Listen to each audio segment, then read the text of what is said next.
अस्सलामुअलैकुम। डिस्कवर इल्म के दिलचस्प और मालूमाती सवालात और जवाबात की सीरीज़ में खुश आमदीद। सवाल नंबर 1, वो कौन सी चीज़ है जो ऊपर जाती है और कभी वापस नहीं आती?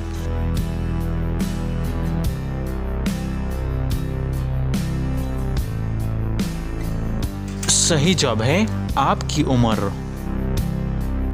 सवाल नंबर 2, वो क्या है जो है तो आप जैसा मगर उसका कोई वजूद नहीं है?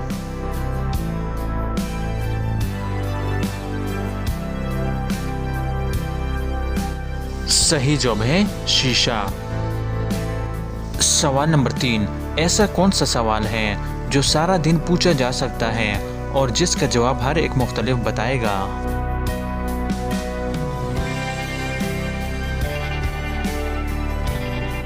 सही जवाब है टाइम क्या हुआ है।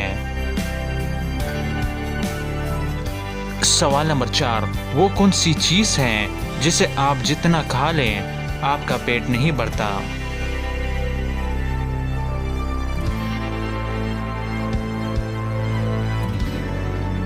सही जवाब है कसम खाना।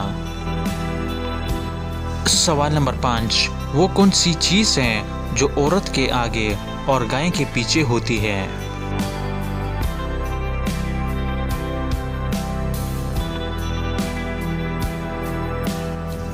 सही जवाब है W। तो दोस्तों, उम्मीद करता हूँ कि आज की वीडियो आपको पसंद आई है। अगर पसंद आई है तो लाइक का बटन दबाएं और मज़ीद मालूमाती वीडियोस के लिए हमारे चैनल को सब्सक्राइब कीजिए। शुक्रिया।